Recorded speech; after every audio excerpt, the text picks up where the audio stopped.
Hello दोस्तों, आज हम एक की मात्रा वाला शब्द समझेंगे उसी प्रोसेस से। तो सबसे पहले हम एक की मात्रा से हमने जो शब्द लिया है उसके बारे में जानेंगे कि जो शब्द लिया है उसका नाम है पैर। अब हमें शरीर से संबंधित ये शब्द लिया है, तो पैर में क्या क्या चीज़ें होती है, क्या क्या उसके पैर के जो भाग होते हैं उनको समझ लेते हैं पहले। पूरे पैर में जो भाग होता है वो होता है पंजा, जांग, घुटना, नितंब और उंगलियां।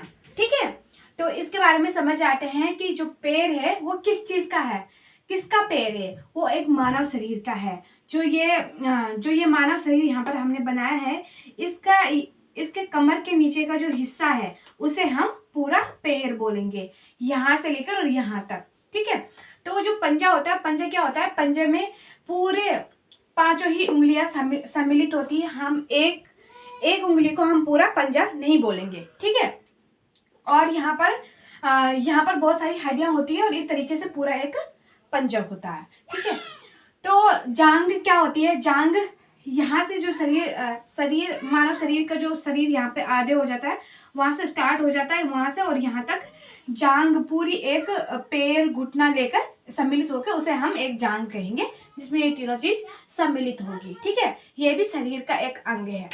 घुटना क्या होता है कि घुटना जिससे कि हमारी बॉडी में फ्लेक्सिबिलिटी होती है, हम खड़े उठ पाते हैं, बैठ पाते हैं, लेट पाते हैं, घूम पाते हैं।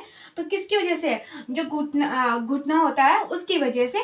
और ये नितंब का हिंदी अर्थ होगा चुटर, और इसे हम इंग्लिश में हिप भी कहेंगे। और यहाँ पुरुष और स्त्री में अलग अलग प्रकार से होता है। पुरुष का बहुत ही नॉर्मल होता है, स्त्री का थोड़ा नॉर्मल से ज़्यादा होता है। ठीक है, तो इस तरीके से अब हम समझेंगे उंगलियां। एक जो पैर में होती है वो सबसे इम्पोर्टेंट होती है उंगलियां, जिससे कि पैर हमें समझ में आता है कि ये पैर है।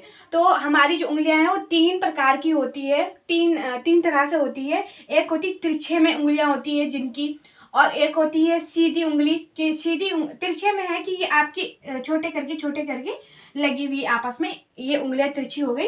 और सीधे मतलब जो आपकी तीन उंगलियां लगी हुई है, जैसे ये पे तीन उंगलियां अंगूठा और ये दो उंगलियां लगी हुई है, और लाइन पूरी क्रॉस हो रही है।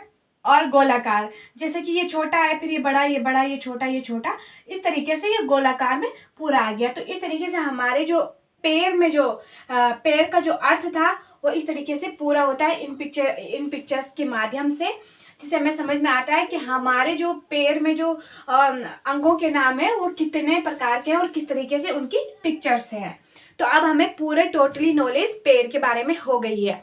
तो इसी तरीके से मैं आगे आपके लिए वीडियोस लाती रहूँगी, और आप मेरी वीडियोस को कमेंट एंड शेयर करते रहिए और इस प्रोसेस को फॉलो करते रहिए। Thank you.